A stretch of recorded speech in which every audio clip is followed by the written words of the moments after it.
This is a show about facing fear, unlocking courage, and taking action. Courage isn't necessarily a daunting thing.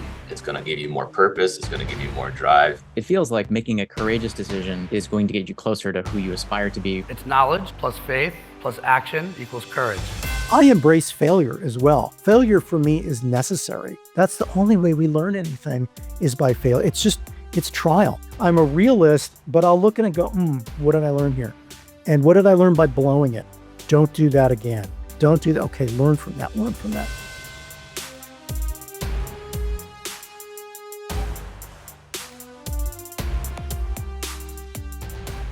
Mouse ears, a space ranger, a Jedi, a cowboy, a princess, all walking the same street. Fireworks timed perfectly to music and emotion. And the feeling that every interaction was rehearsed for years, but sometimes still feels personal. This is when I think of Disney and the magic that comes with it. Sure. You can't help but think of all of it. And it's amazing, man. What a ride you've had. You were there for a decade, Jim Reel. And the irony of the word magic, we have 4 core values that we follow at Courageous. I know we're aligned on values, but magic is our 3rd value. And it's sacrifice is 1, clarity is 2, magic is 3, and change is 4. And when I think about what we're really, really trying to do, it is the magic. It's the feel. It's the reasons to believe. This was a decade of your life. What was that like? And boy, now you're on to the next journey. Are you terrified? Do we need courage now? How's it coming along, man? Yeah. And Ryan, I'm so psyched to be here with you today. I feel like we've known each other for a long time, even though we just met, San Diego connections. But to answer your question, actually, I was there 15 years. And it was an amazing journey. I came from the agency side before then, brought my agency chops into it. But what I love about the brand, what I loved about Disney is this, sure, it's magic, but there are a few brands that maybe I can count on my fingers that have this effect on people with immersive storytelling. It's the number one thing. It goes back to Walt from day one. And sure, it's magic, but it's Mickey and Minnie and all those guys, but it's Pixar, it's Lucasfilm, it's Marvel, it's Imagineering, it's the studios. So for me personally, transitioning from the agency side to Disney was an eye-opening experience because those in the agency world, creative, we come in with a lot of swagger. We think we know everything. And I came in and I was humbled because I learned there's a Disney way of doing things. So I brought myself in, but 15 years, fantastic run, led creative, 100 plus people for Yellow Shoes. That's the in-house agency arm for creative. And Walt Disney World, Disneyland, Disney Cruise Line, lived in China for 2 years and have been working with them for 10 years. So Shanghai Disney, Hong Kong Disneyland, just an amazing thing. And so it's an amazing thing. Here's the thing though. I'm not a Supreme Court justice, and I knew this role would not be until I dropped, right? And I made a conscious decision. I said, 15 years, great run. This little voice in my head was like, it's probably time for you to go forward and take all of your learning, all of your stuff, all of your storytelling at scale. And I'm not leaving from Disney. I'm going forward and taking all of that to brands and storytellers and maybe agencies and people that want to up their game with global storytelling. Is it a little scary? Yeah, it is. But I'm a big believer in smart risks and betting on myself and betting on brands that want to tell global stories. We can't help but start at this amazing rocket ship that you were on. And like you said, it was humbling. And I'm sure you brought some of your magic into the mix as well. Where we both came from, that storytelling start, I always was told I'm not in advertising, I'm in creative business. And that has always stayed with me. And, when I think about Yellow Shoes and Disney, you can't help but think about that's really what it is. And I guess I'm curious to start, how do you go about protecting that level of excellence at scale without becoming like so rigid or like a boa constrictor around? Like you've got Disney is Disney, right? So where's the line? Like, how do you do it? Yeah, that's a great question. And what I always tell my teams is we get to play in the biggest toy box in the world, right? And so I believe in this spirit of let's see what kind of good trouble we can get into. And good trouble means, okay, our intent is positive. We want to bring positivity and joy to the world. Trouble means, we're going to go places we haven't gone before. And so it's very important philosophy that I carry forward. Now, with a company like Disney and all of our brands, we are very protective, right? And I won't go into there's rooms of people that are protective, but the spirit is, how do you live in the Disney footprint? How do you stay true to each of our stories? It's staying true and to the experiences, but most importantly, staying true to the guest or the Disney fan. What did they want? How do we tell the stories in the best way? And so one of the things that's different from an ad gig of just another ad gig working at Disney and in my previous role is we are immersed in stories. So one of my favorite things is all of our filming, a lot of it would happen in the middle of the night or early in the morning because we can get things done in the parks that way. I wish everybody could see the parks at the middle of the night when it's empty, when the music's on, the lights on, you can see everything. You can hear the sound design. So I think we want to protect the magic, but we want to embrace moving forward. And the last thing I'll say to this, new CEO, Josh Tomorrow, is just in the seat. Know him, very big fan, rooting him on. And he has this thing, which when he took the role recently and when he became head of parks a number of years ago, he said to us, we have to embrace Disney legacy, but we have to push past it at the same time. We can't just cling to what we know. So I take that forward in life. Sure, we know things, we do things are true, but we have to move forward and not be precious about it all the time. I mean, the episode, we're going to toggle between Jim Reel and Jim. Like, I like getting to know a little bit more about you. And you mentioned it. You did San Diego too. You were down here and, Yeah. and then you got out. And, I was in New York City before I got here. And I remember when I started my first agency, I had such a big chip on my shoulder. I'm like, we're going to do it. We're going to do it from here. I'm going to find a way to do it from here. And different things drive us, different things fuel us. And you've lived that life down here and you kind of feel like you're on creative island. Like it took a while to get that level of creativity down here. And I see why you moved to LA. Now, well, LA enough. Now, as you leap into this sort of new space where we're not totally sure how this is gonna land, you coming back here? I am Palos Verdes, LA area is home for me. And it feels a lot like San Diego. And when we first moved to LA area a couple of years ago, there's a San Diego LA thing. I'm sure you're aware. Everybody in my family like, ooh, why are you moving there? Ooh. LA doesn't think that way. LA is just like, okay, cool, let's go do stuff. So I love our home here. I love where we live, but my spirit is living in China, living here, living in Florida and different places. I'm kind of a citizen of the world. I take a global perspective. So I am happy to go wherever the opportunities are.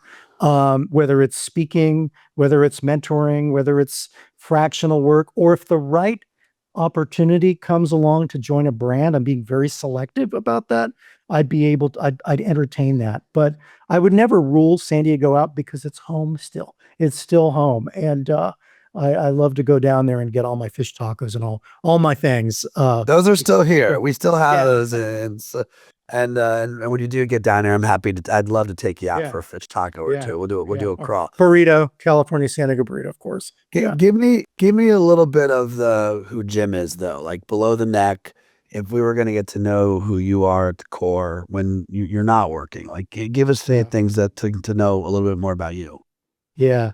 I think it goes back, and this is why I'm so excited to talk to you. I'm a big believer in taking risk and courage. And I get itchy when things are too comfortable and too safe. And I'll go a little bit into history. Uh, my dad is my hero. And my dad is my hero because his background, he was a concrete contractor and a writer. And so from him, I learned the power of hard work, literally pouring concrete. I didn't last much in that world. I hurt my finger and wanted to go home. But then the power of words. And so as far as courageous with him, this inner DNA for me, one of the most amazing things he did was overcome his issues with alcohol later in life.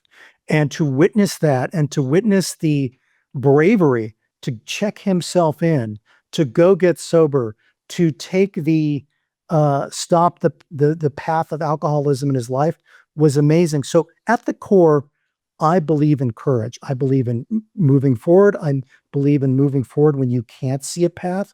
And that has served me well through my entire life, whether I've been working or family. I drill that into my kids. I drill that in. My wife and I talk about it a lot. Any interns I've had or people on my team have heard me talk about it. It's not about me. It's about moving forward with courage and faith. So that's number one. The other thing for me is storytelling, the power of storytelling. Long ago, I learned about storytelling, the power of it, not from a workshop or a class or anything. I learned about it in 1985 in a dive bar in San Diego, California, watching a guy sing "You've Lost That Loving Feeling" to a woman. That guy was Tom Cruise. The movie was San Diego. My mom was a casting agent. I got to help her cast that. She called me one day and said, "Hey, this thing's about jets and pilots. I know you like that. You want to do it?" I'm like, "Yeah." Back then, we had no idea this thing was going to be a huge hit. All right, so hold on. You're basically in the Kansas City barbecue spot where Tom Cruise is singing in Top Gun. There's two scenes where they're singing. Kansas City barbecue is the piano thing. "You've Lost That Loving Feeling" is the Officers Club, which was the Lafayette Hotel bar on El Cajon Boulevard in San Diego. And I got to cast all the extras in the background. Again, it's not about me, but that thing took off, right? That thing. And I'm like, as a kid, like, what is storytelling? Oh my gosh, that story is at my core. Story is at my core as far as that goes. And then just family. Family's number one. Most important thing for me is just being there, being together. My dad came from 14, he had 14 siblings. My grandma was one of 8. So I got a lot of cousins, but family for me is number one. So those are my 3 sort of things. It's like courage, bravery, storytelling, and family. As you think about what's in and what's out, you already mentioned this, not a brand checklist, but you kind of know, where you want to, what you'd like to do. We might not know who we want to do it for yet, right? Right. Although I'm sure you've got your short list. I got a short list. Yeah. But let's talk about this concept of just creating belief inside an organization. And I'm sure at the core of storytelling and even the way Disney goes about it, to me, it's like we're living in this very uncertain, complicated world. I mean, I feel like I got to be careful anytime someone says the word uncertain. If you turn it into a drinking game, right? I mean, I don't. What is that? Right? But yeah, this concept of creating belief. And why do you feel that's just, I don't know if it's hard or that companies lose sight of the importance of that. Well, what happens is fear sets in, and it depends on the different culture and different organizations. And at its core, corporate cultures are best when people embrace risk and or courageous. And I know that's your reason for being. And so that happens at multiple levels. And if you look at I've worked on a lot of different brands, as I know you have. I've sat in a lot of presentations and beyond Disney. And I think what happens is brands and companies will sometimes start to talk to themselves, will drink the Kool-Aid. And what happens is they lose touch of what the product is, who their consumer is. And for me, it takes, and I'm a marketer, of course, it takes 2 things to do great work. Well, 3 things besides money. One is a real brief with a real insight, a real human truth, not something that we want to make up, and a real business opportunity to solve. And a lot of times brands or marketers will want to be something for everyone. And when you're something for everyone, I tell the teams, I wince, they see me. It's like, no, that's really uninspired. So be specific, solve problems for your real consumers. And I think what happens is it just creates, if companies are set up right and the founders are leading along the way, can set the vision, it can make a difference. Now, of course, there needs to be a product or service that people want that really solves a deep human need. But that's always my approach coming in whenever I work with anybody. I look for brands that have a clear vision. I work for leadership teams that know where they want to go. They may not know how to get there yet. That's okay. That's all right. We're on this journey together. And they're willing to embrace some level of smart risk to get there. I was at a somewhere between a keynote and a workshop that I was, grateful enough to run. And it was one of those things where the keynote was in the morning and then I got to do a luncheon with, 20 leaders in the room and didn't know where it was going to go. Right. But I'd laid down the Pepto-Bismol coding, as I like to call it, on the need for courage. And there's no change without courage. And there's frankly no courage without fear. Like, we need to address the hard stuff. And where it kind of went was, so it was, without giving too much away, it was an insurance company, and the amount of times they used the word risk or risk tolerance was not, like a million times they were using the words to the point where it doesn't have meaning anymore. And I called it word stock market. Like, there are certain words that, like, I'm buying low on. Like, I think the word leadership is so needed, but we've confused leadership with sometimes cheerleadership, and we rah for the wrong reasons, or leadership has become a group of people. Oh, leadership is on that versus no, we're not teaching the very elements we need to lead. So, like, I'm actually buying low on the idea of leadership. Just that word isn't doing it anymore. Let's play brand stock market though. Sure. Right. Because you now have, you're coming out the other side, and I'm sure you've got the Jim Reel 10 belief commandments of how you go about doing what you do. Right. Is there, what is, like, in the criteria for a brand where, you know what, I know what story can do for them, but it's exhausting to try to convince a brand. Like, it's almost impossible to convince a brand that, hey, you need story. If they don't see that they need story a little bit, you're kind of barking up the wrong tree. So, like, give me the criteria here for you on, like, hey, I want to buy low on this brand. This is a brand that there's so much story potential. If I can just get in there and show them the power of story and belief, we're off and running. I'm not saying it's that one, but what are your few that you look for? Yeah. I look for curiosity on the marketing team or C-suite of we don't have it all figured out. And there are some great brands out there that I listen to the Acquired podcast and hear about Rolex and NFL and Coke. And I'm fascinated by those stories and how they got there. And so I look for a healthy belief in who they are, but they don't have all the answers. So curiosity is number one for me. I'm always hunting for human truths. What really wires people? Why are they driven? What are they about? A number of years ago, I had the opportunity to work with a famous documentary director, Errol Morris. Worked with him twice, and man, that was like a graduate school working with that guy. And what is cool about it is he makes these great documentaries, but he loved to do ads because it funded his documentaries. But he really enjoyed it, so he'd get into I'm like, I want to talk to the CEO. I want to see what keeps them up at night. And so he wasn't just a creative guy; he was a business guy. So I love finding out, and I always ask my strategy partners or anybody hey, what keeps you up at night? Let's talk about that. And to wrap my head around, hey, how might we help you move forward? So I'm always looking for brands or people or teams that want to engage that way. And also they're facing some sort of opportunity or problem they're trying to solve, right? And so that's always the core. Is it a big, meaty problem? Is it something that we can dig into and that sometimes marketing can solve? Not all problems with brands or companies are marketing problems, right? Sometimes there are other things that come into play. But I look at brands and teams and I'm hungry for where I could be of service, I could be of value, and that they can see the power of story. I'll give you one more quick thing. Sometimes they're small brands. I was just in Ecuador giving a keynote, and it was great to meet a lot of people there. And they took us to this place called Republica del Cacao. They grow cacao beans and make their own chocolate. And so, what is unique in Ecuador, they told us, we don't, Ecuador's not known for making chocolate. We have the beans. We want to make chocolate here and put that on the map.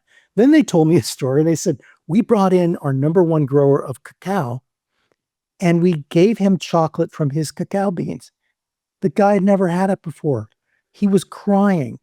And the creative guy, did you cover that? Did you get that? And they're like, no, we didn't get it.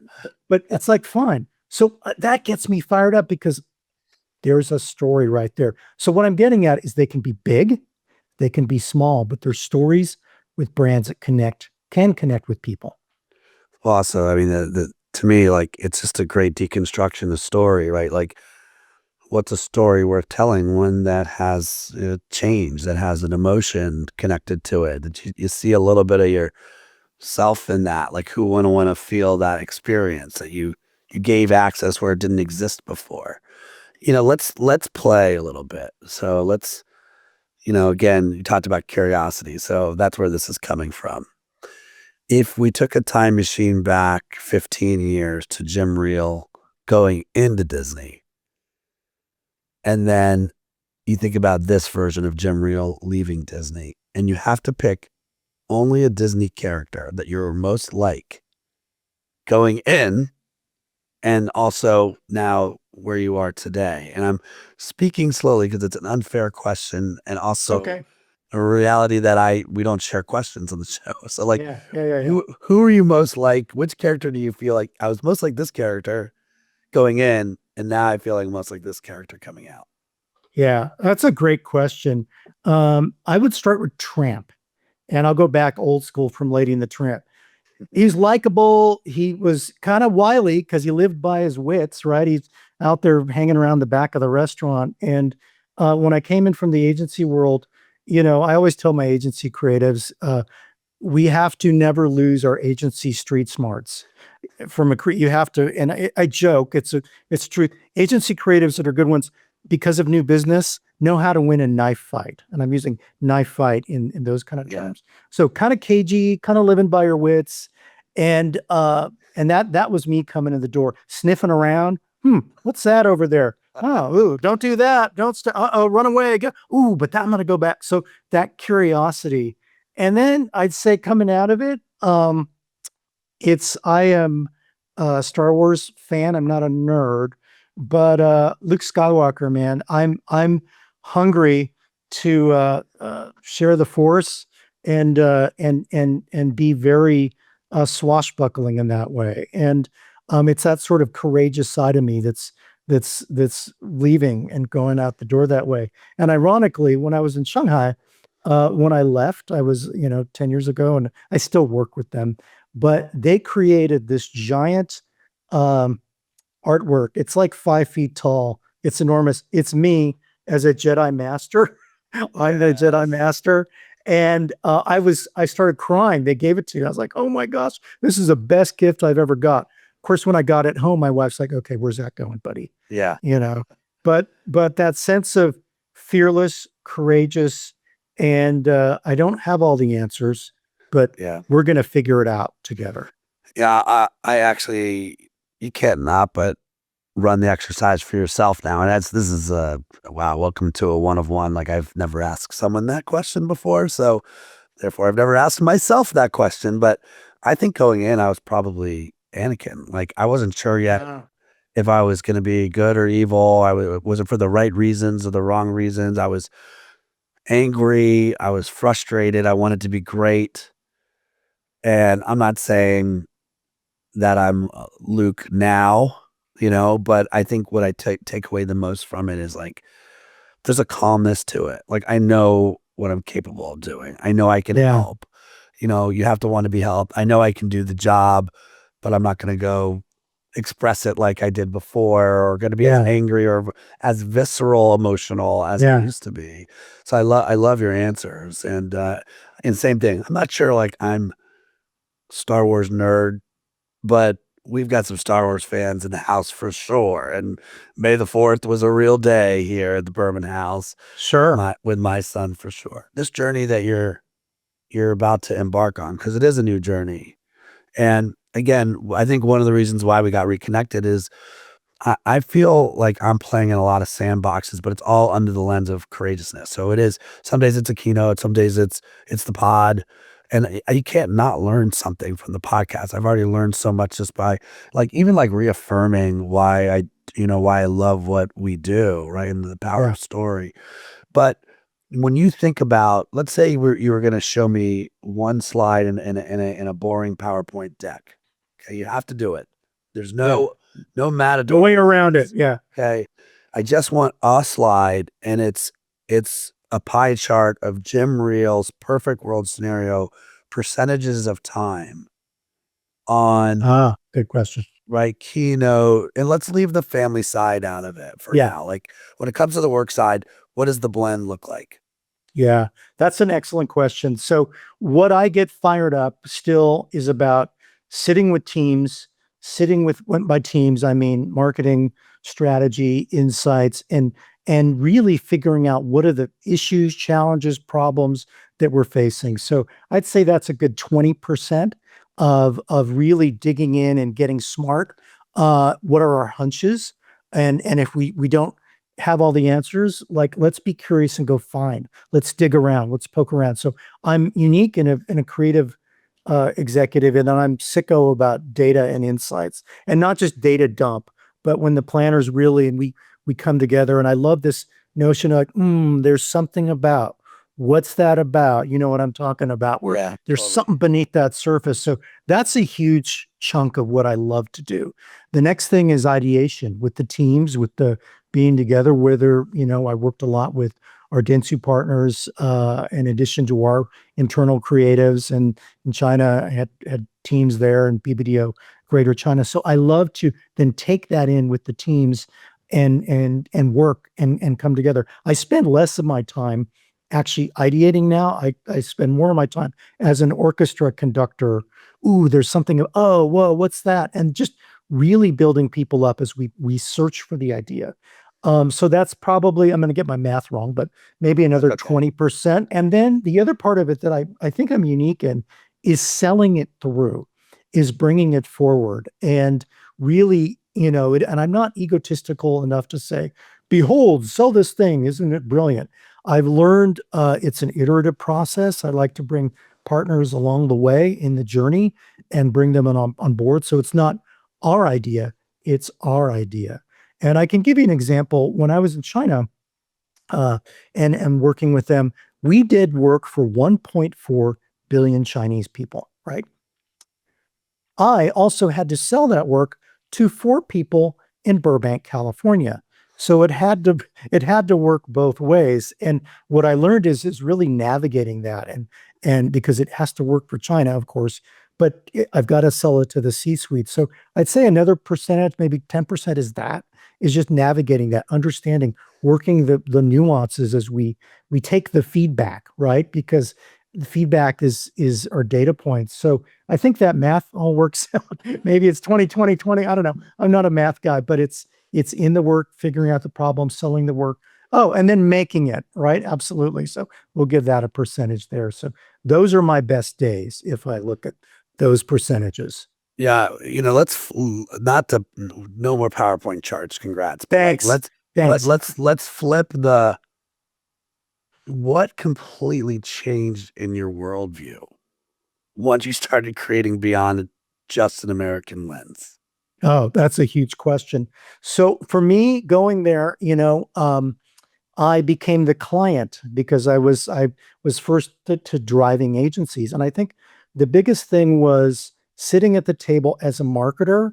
I was brought there not, and I would never, and I tell this to teams, I would never sell anything. Hey, this is the coolest thing ever. We're going to do this cool thing. Isn't it cool? Nobody cares, right? But as a creative executive, I'm going to say, we're going to bring all of these ideas to bear that are strategic, we believe are smart, we believe they're on strategy, and I'm going to bring every creative resource that at my disposal to make this amazing. Make this, and by amazing, connecting with their consumers, touching them in a way that moves them, touching the business in a way that pushes the needle and gets results, right? And so it's looking at it a business point of view. I would tell my teams, this is not a hobby. This is not something we're just doing for fun. We're driving business results. So I hold myself accountable and our teams to how did it do, right? And so that was, from a business point of view, one of the things I learned in China. And then also, I could go on and on about this. It's just the speed of China. It is amazing. It is fast. It is crazy. I remember Anthony Bourdain, somebody that I was very, very fond of watching, near and dear to my heart, would say, "You feel pretty good about your Chicago, New York, or LA, huh? Yeah. Go to China, go to Shanghai, and watch that speed." And part of me never left. Part of my heart is still there. That's great. I mean, in some ways, this is going to lead to. So I've got 3 final questions for you. Yeah. And I'm going to do something in the spirit of I've actually never done it this way on the podcast, which is wild to think about. But like when we talk about courage, we always run it through the lens of 3 levers. There's knowledge, there's faith, and there's action. And you need each lever for it to be courageous. If you take one away, it's something else. So think and feel without doing is paralysis, and feeling and doing without thinking is reckless, and thinking and doing without feeling, if you feel numb, you're probably working on status quo. And maybe deep down there was a reason you after 15 years, I'm sure you love Disney, but that little spark was needed. So I want to give you a question on the think, a question on the feel, and a question on the do, and Great. then we're off and running with the rest of our days. So Okay. So on the think side, wow, like what an amazing, unique moment for you where you're in the in-between. You're actually in that space where it's an act break, as you know, in storytelling. With that, there's a fear. What is the biggest fear when like that little voice deep down inside? What is that fear really that you're kind of most worried about, that you keep thinking about? Yeah. It's interesting for me, and this is why I'm so excited to talk to you. They're courageous and everything you're doing. I don't live in a world of fear, and what I do with that is I channel it into what are the little voices talking to me, and I always go back to Disney, but it's like that movie Inside Out, right? And I had a really good, smart counselor friend tell me this once.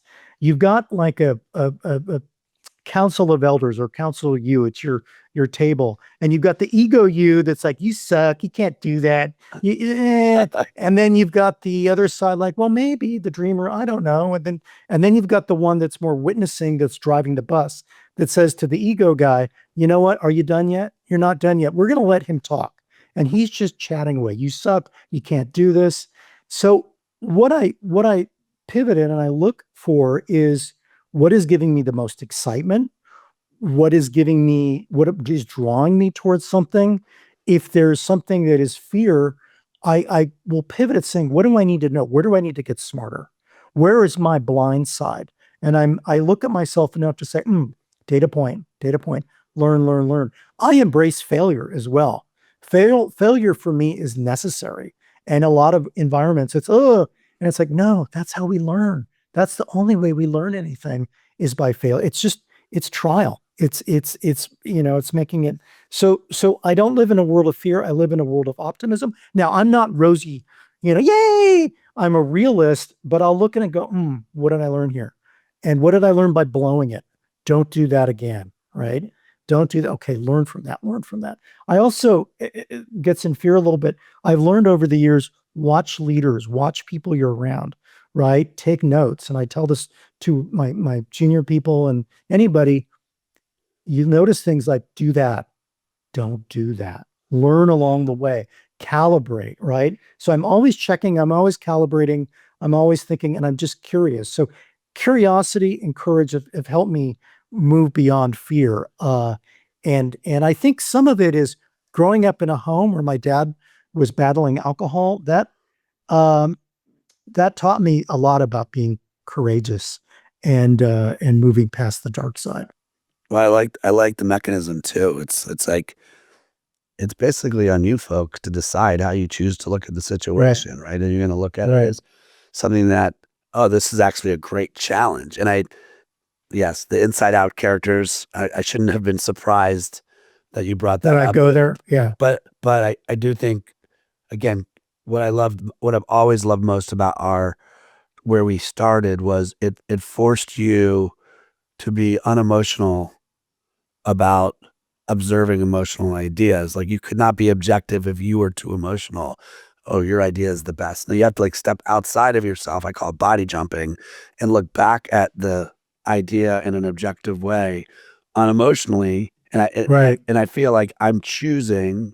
We're back to Jedi's, by the way. I feel like Yeah. it's a Yeah, it's yeah, a it's yeah. a Jedi's, It's a Jedi journey. right, which leads us to the feel side question. So, you can choose to go one of two ways with this, but what I'm really trying to get at is nobody probably knows better than you the differences between stories people watch and stories people carry with them.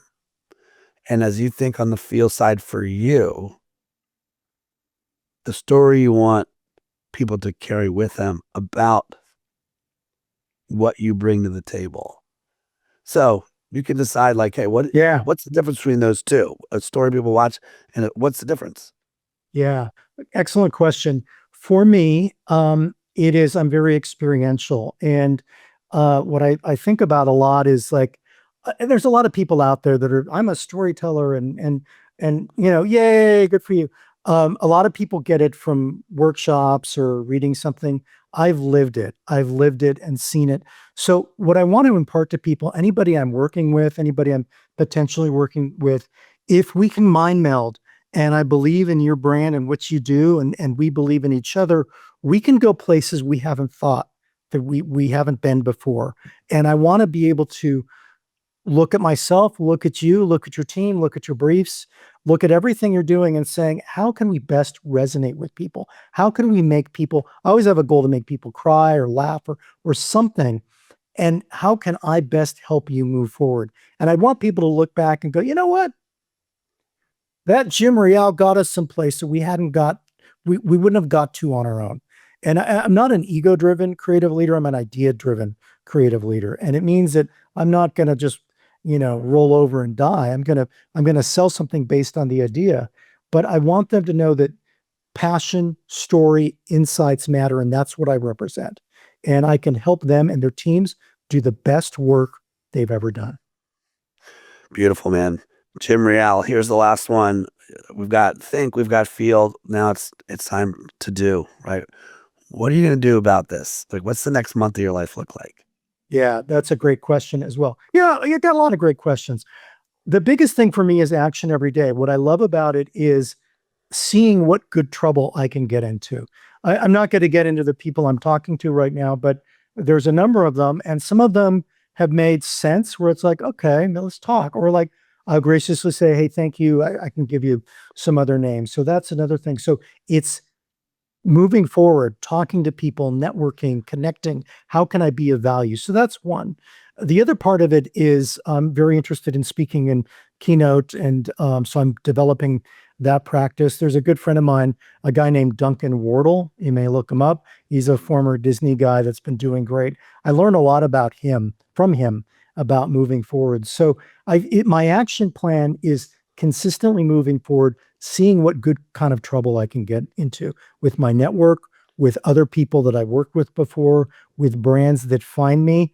And I'm just in this hunger and curiosity to help. And Jean Bathany, who I know you know, she's a friend of mine, used to. She's been on the pod. She's been on the Yeah, pod. Shout yeah. out to Jean. And I'm a big believer in what she's doing right now, which is the art of the pause. Sure, I can jump into any other role, I can jump, but I'm being very mindful and very, very deliberate about, okay, who's that? Let's talk about it. So it's seeing what good trouble I can get into and being mindful where I can best help and make a difference. I mean, these are my big takeaways just from listening to the episode. I mean, I love the good trouble mantra. It's so good and solid. And it's funny, this is what you do is you look for little phrases, I always talk about tough love, and it's like tough, you're kind of a jerk, but tough love, right? There's intent behind it. And I think Yeah. good trouble is very similar. Moving forward, I thought you said a number of times, what does it mean to move forward? And sometimes moving forward actually doesn't mean move forward if it's the art of the pause, but it's putting you in a position to move forward down the line. And the other thing we kind of tiptoed into were just the belief of unforgettable experiences. And maybe this is a great place to wrap, where unforgettable experiences are usually built by unforgettable leadership. And if you're a leader, ask yourself if the team you're on is unforgettable leadership, or is it just leadership, which in some ways it might be forgettable. I don't think any of us ever want to feel that way. I think the skills and the tools and the beauty of story, when it's unique and it's rooted in curiosity, in other words, you brought up, Jim, these are our pathway forward to being unforgettable leadership. What an awesome place to land. And it's very cool. I didn't know where this conversation was going to go, Jim. But when you can't think about Disney without thinking about dreaming and about joy and about magic. But we kind of took the episode to like, no, all of this is really intentional. It's about Right. driving the business forward. It's not just creativity by itself. There's a bigger story there. To comment, I love that comment. One thing that it struck me, there is leadership from on high, but then there's people taking ownership of wherever they are in their role, whatever they're doing can make a difference. And I'll leave you with this. Once I was staying at a Disney resort, and it was work, and I ordered room service, and okay, I'm getting ready to head out, and in comes breakfast, and this British guy comes in, and he explains to me how to properly pour tea, why this spoon's at this temperature, why the butter and toast is this way. I sat there with the dude for half an hour at first as he explained this. And I'm like, hey, I have to ask, where did you get this? He's like, oh, sir, I came from royal service. I used to serve the royal household in the UK. And then he just cared. He cared, and he made this point. And he say, I'm going to show leadership? No, but he made the experience so memorable. I still talk about that thing. And after I wrote an email, Josh Demura was CEO now, was running the resorts at that time. And I sent him an email saying, hey, man, this guy, he's like, oh, yeah, he's a treasure. But wherever you are, you can make somebody's experience better. And everybody has a responsibility if you choose to make it better, whether you're front desk clerk, whether you're a junior writer or art director, whether you're a marketing manager, whatever it is, you can make things better. You can show leadership wherever you are. Beautiful stuff. All right, keep me in the loop, Jim, on the story, man. And the next time we get together, I don't want to know it now, but I want to know what you'd call the story of your life after you land the next gig. We're going to come back. We're going to see how Luke Skywalker's doing. And I appreciate you, man. And again, we got a taco crawl down here in San Diego when you come. Absolutely. Yeah, I'm ready. I'm always ready for a good taco or burrito. Thanks for tuning in to this episode of the Courageous Podcast. If you enjoy the show, don't forget to rate and review us on Apple Podcasts so more people can find us. See you again next week.